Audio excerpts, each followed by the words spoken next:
টেলিপাড়ায় আবারও শোকের ছায়া নেমে এলো। অভিনেত্রী শুভশ্রী গঙ্গোপাধ্যায় নাকি আর নেই।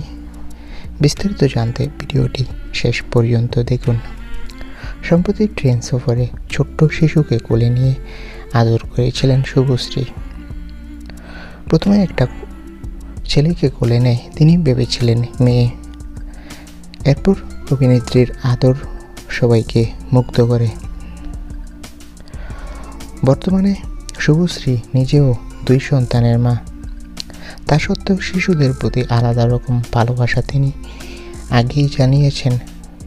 শুভশ্রীর সাথে ভিডিও ক্লিপটি সামনে আসতেই ভালোবাসায় ভরিয়ে দিয়েছেন নেটিজনরা। সম্প্রতি সেই ভিডিওটি ভাইরাল হওয়ার পর অভিনেত্রীর ভীষণ প্রশংসা করে অনেকেই।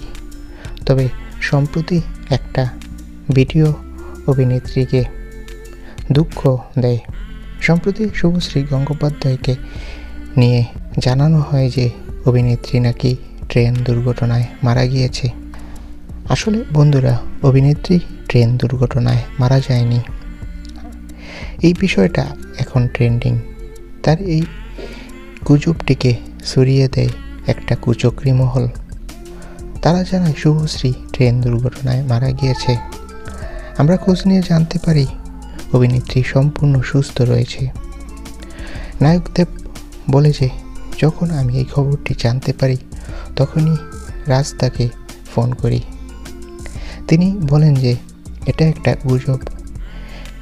রাজ চক্রবর্তী নাকি দেবকে বলেন যখনই একটা বিষয় ট্রেন্ড হয় সেটা নিয়ে আরও অনেক মিথ্যা খবর রটিয়ে পড়ে চারদিকে। নায়ক দেব জানায় শুভশ্রীর জন্য তিনি সবসময় শুভকামনা জানিয়ে থাকে।